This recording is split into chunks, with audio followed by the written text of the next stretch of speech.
रेभेन्सा विश्वविद्यालय ना परिवर्तन पर केन्द्र मंत्री धर्मेन्द्र प्रधान मत को नहीं एवं उठी विरोध स्वर। रेभेन्सा विश्वविद्यालय विभिन्न छात्र संघ और पुरातन छात्र संघ यह विरोध कर आंदोलन को ओह्लाई। किए यह विरोध करुछि तो किए यह समर्थन करुछि, हेले बुद्धिजीवी कहते यह नहीं चर्चा आलोचना हेबा आवश्यक। रेभेन्सा ना परिवर्तन प्रसंग को नहीं जोरदार विरोध। रेभेन्सा विश्वविद्यालय सामने चली विरोध और विक्षोभ।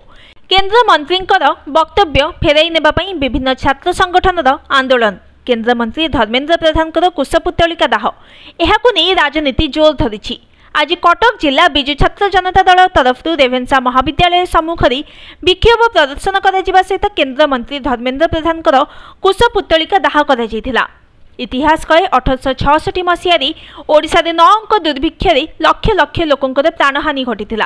सेतेबेले ओडिशा डिविजन कमिशनर थिले थॉमस एडवर्ड रेभेन्सा।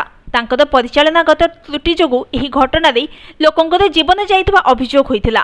सेतेबेले फेमिन कमिशन मध्य तांकु दोषी साब्यस्त करथिले।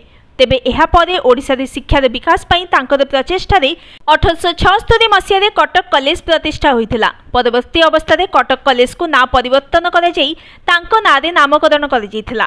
केवल रेभेन्सा विश्वविद्यालय नुहे, रेभेन्सा कॉलेजिएट स्कूल और रेभेन्सा महिला विद्यालय मध्य तांको नारे करा जाइथिला। तेबे एहा उपरे व्यापक चर्चा और आलोचना करी इतिहास तथ्य को पर्यालोचना करने को दाबी करिसेंती बुद्धिजीवी। Bureau report, news today.